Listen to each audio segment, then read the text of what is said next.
Navy के पूर्व अधिकारियों के खिलाफ में कतर देश की एक अदालत ने मौत की सजा सुनाई है। ये सभी 8 अधिकारी भारत के हैं, जिनमें से एक अधिकारी सौरभ वशिष्ठ उत्तराखंड के देहरादून के रहने वाले हैं। एक रिपोर्ट आपको दिखाते हैं।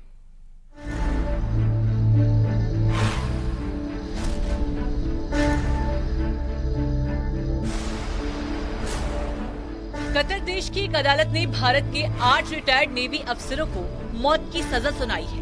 इन पूर्व नेवी अफसरों पर इजराइल के लिए जासूसी करने का आरोप लगाया गया है। बताया जा रहा है कि कतर की Dehra global technology and consulting services में ये सभी पूर्व अधिकारी काम करते थे, जो एक प्राइवेट कंपनी है।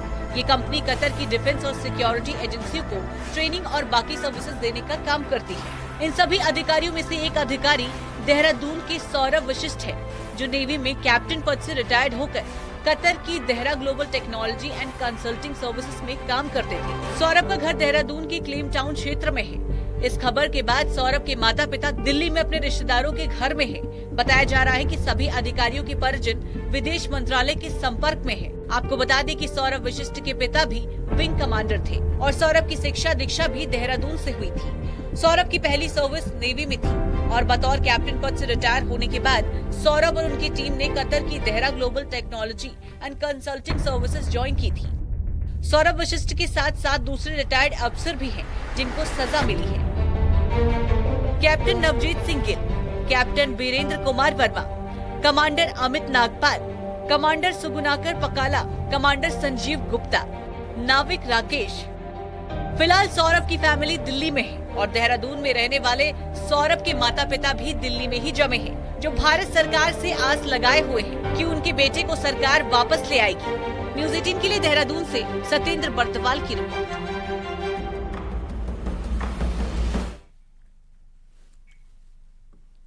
नेवी के 8 पूर्व अधिकारियों की कतर की एक स्थानीय अदालत ने फांसी की सजा सुनाई है, तो वहीं 8 पूर्व अधिकारियों में से एक सौरभ वशिष्ठ, जिनकी कहानी हमने आपको सुनाई, और आपको बता दें कि इस समय उनकी फैमिली दिल्ली में है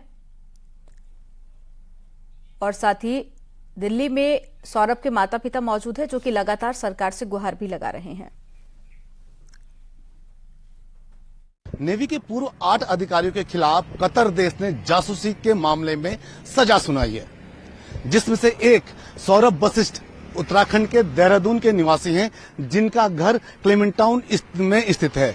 फिलहाल घर में कोई भी उपलब्ध नहीं है। बताया जा रहा है कि उनकी फैमिली यानी कि उनके माता पिता इसी घर में रहते थे, जो कि 2 दिन पहले यहां से दिल्ली जा चुके हैं। भले ही पूरे मामले पर एक बार फिर जो केंद्र सरकार है वो संज्ञान ले रही है। आगे क्या कुछ होगा ये देखने वाली बात होगी। कैमरा पर्सन संदीप के साथ में सत्येंद्र बर्तवाल, न्यूज़ 18 देहरादून।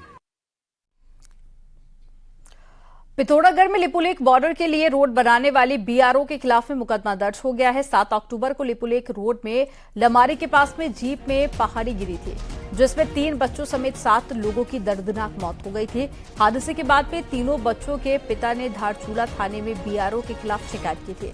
शिकायत पर पुलिस ने बीआरओ के खिलाफ गैर इरादतन हत्या का मुकदमा भी दर्ज कर लिया था। चाइना बॉर्डर को जोड़ने वाली लिपुलेख रोड इन दिनों खासे विवादों में भी है। बीते 20 दिनों में इस रोड पर 2 बड़े हादसे हो चुके हैं, जिसमें 13 लोगों की जान जा चुकी है।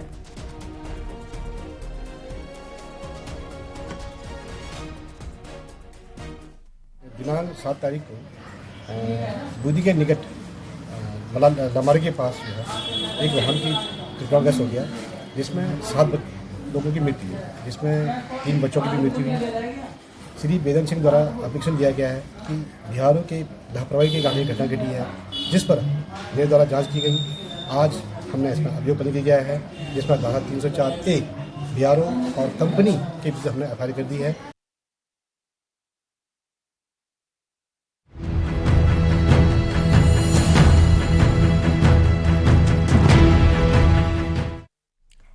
अगर हम आपको कहें कि लोहे की कढ़ाई ने एक इलाके की पहचान बदल कर रख दी है, तो आप यकीन नहीं मानेंगे, लेकिन ऐसा हुआ है देवभूमि उत्तराखंड में। यहां की कढ़ाई में बना खाना आप एक बार खा लेंगे तो इसका स्वाद कभी भूल नहीं पाएंगे। आखिर क्या है इस कढ़ाई में ऐसा खास, एक रिपोर्ट के जरिए आपको दिखाते हैं।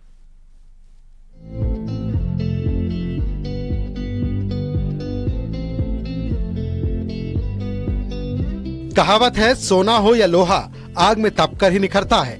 और ये कहावत उत्तराखंड के इस खूबसूरत प्राकृतिक सौंदर्य से घिरे छोटे से कस्बे लोहा घाट में सटीक बैठती है, जहाँ की बनी लोहे की इन कढ़ाइयों की चमक बर्तनों के बाजार में सोने से कम नहीं।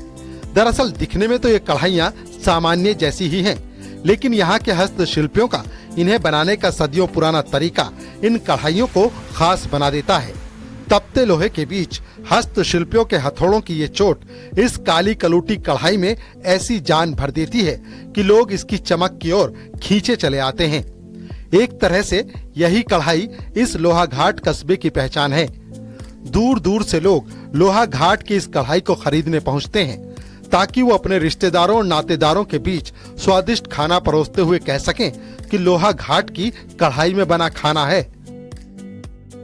लोहा घाट की जो कढ़ाइयाँ हैं, ये पहले कुटीर उद्योग के रूप में हमारे यहाँ के शिल्पकार अपने अपने गांव में बनाया करते थे। तो सबसे फेमस गांव इसके लिए जो है कालाकोट और रायकोट, निगालीगाड़, नगनूनी और धुनाघाट, ये इसके सेंटर थे। तो यहाँ परंपरागत तरीके से ये उद्योग को हमारे शिल्पकार लोग चलाया करते थे। और ये लोग स्वयं यहाँ से जौलजीबी मेले में और बागेश्वर मेले में बेचने के लिए ले जाते थे, अल्मोड़े तक बेचने के लिए ले जाते थे। जानकारों के मुताबिक आजादी से पहले लोहा घाट के मंगलेक गांव में लोहे की एक खदान मौजूद थी। यहीं से लोहे के बर्तन बनाने वाले कारीगर कच्चा लोहा लिया करते थे, लेकिन आधुनिक दौर में बाहर से लाया गया लोहा इन कढ़ाइयों को बनाने में इस्तेमाल हो रहा है। लेकिन इनके बनाने की हस्तशिल्पी तकनीक सदियों पुरानी है। पहले लोहे को कढ़ाई के सांचे में ढाला जाता है और फिर शुरू होता है इसे असल आकार देने का काम, जो आधुनिक दौर में सरकार के सहयोग से मिली कुछ मशीनों के सहारे थोड़ा आसान हो चला है। लेकिन इस सब के बीच लोहा घाट की इस कढ़ाई को खास बनाती है हथौड़े की ये चोटें, जिससे लोहा निखर उठता है। इसको गर्म करके पीट के इसको बनाया जाता है, इसकी पपड़ियाँ निकाली जाती है, जिससे कि इस कढ़ाई में जंग नहीं लगता और जितना आप इसको धोते रहेंगे उतना ये चमकते रहता है। मेन इसमें जो है, आप इस मार्केट से आप कढ़ाई लेते हैं उसमें और इसमें जो है रात और दिन का फ़र्क होता है। इसको आग जो यूज करता है, जो उसके बाद उसको इसकी क्वालिटी का पता चलते जाता है कि कितना इसमें हम लोग खाना बनाते हैं, उसमें हमें आयरन मिलता है, बहुत ही अच्छा आयरन मिलता है इसमें। वक्त के साथ लोहा घाट की परंपरागत कढ़ाइयों के ढांचों में जरूर बड़ा बदलाव देखा जा रहा है। लोग अब चूल्हे के साथ ही बिजली से चलने वाले इंडक्शन का इस्तेमाल भी करने लगे हैं। ऐसे में यहाँ के शिल्पियों ने भी कढ़ाई का आकार बदल डाला है। अब यहाँ ऐसी कढ़ाई भी बनने लगी है जो सामान्य चूल्हे के साथ ही इंडक्शन पर भी काम करेगी। हम लोग अभी यहाँ पर बना रहे हैं कढ़ाई तवा, तो जो है पहले पारंपरिक तरीके से बनाई जाती है, लेकिन जब से ये ग्रोथ सेंटर हमारा खुला है तब हम लोग जो हैं इंडक्शन कढ़ाई, फ्राई पैन, तवा, तड़का पैन या नई नई चीज़ें हम लोग यहाँ पर बना रहे हैं। जो परिवार हैं हमारे जो इस पूरे के पूरे लोहे के उद्योग से जुड़े हुए हैं और इसीलिए लोहा घाट कहलाया है? सर 100 से ऊपर परिवार हैं जो लोहारगिरी का काम पुश्तैनी तौर पर जो कर रहे हैं। छोटी छोटी लोगों के छोटे छोटे कारखाने हैं, माइक्रो यूनिटें हैं जो लोग छोटा छोटा अपना कर रहे हैं। दरअसल एक दौर में लोहे का काम करने वाले ये हस्तशिल्पी बेहद निराश थे। इन्होंने अपने परंपरागत काम से मुंह मोड़ना शुरू कर दिया था, लेकिन आधुनिक दौर में आयरन जैसी कमियों से जूझ रहे लोग अब स्वास्थ्य के प्रति चिंतित हैं। ऐसे में आयरन से भरपूर लोहा घाट की कढ़ाइयों का दौर एक बार फिर लौट आया है। लोग कौतिक और मेलों के साथ ही खुले बाजारों से भी इन कढ़ाइयों को खूब खरीद रहे हैं। यही नहीं, लोहा घाट की ये कढ़ाई अब ऑनलाइन मार्केट में भी अपनी जगह बना चुकी है। देश के कई शहरों में लगने वाले बड़े आयोजनों में यहाँ के लोग अपनी कढ़ाई लेकर पहुँच रहे हैं, जिससे इन कढ़ाइयों का बाजार अब पहाड़ के मेलों और कौतिक के बाहर निकल चुका है। और इस सब में सरकार की भूमिका सबसे अहम रही है, जिसकी बदौलत परंपरागत शिल्प को मॉडर्न लुक मिला है और 100 से ज्यादा शिल्पियों के परिवारों का चूल्हा लोहे की कढ़ाइयों की बदौलत फिर से जल उठा है। लेकिन ये लोहा घाट की जो आयरन यानी लोहे की बनी हुई कढ़ाइयां हैं, ये अपने आप में एक नायाब शिल्प का नमूना है। इससे आपकी आयरन की कमी तो दूर होती ही है, साथ ही आप जितना इसमें भोजन पकाते जाते हैं इसकी चमक भी बढ़ती जाती है। यानी आपको ये डरने की आवश्यकता नहीं है कि आप यहाँ से कढ़ाई ले जाएंगे तो उसमें जंग लगेगा या फिर आप बीमार होंगे। इसमें आयरन से भरपूर कढ़ाइयाँ यहाँ पर बनाई जाती हैं और यही वजह है कि इस पूरे इलाके का नाम ही आज से नहीं बल्कि सदियों से लोहा घाट प्रचलित है। कैमरा पर्सन राकेश रावत के साथ शैलेन नेगी, न्यूज 18 लोहाघाट। यहां पर वक्त हो गया एक छोटे से ब्रेक का, आप देखते रहिए न्यूज 18।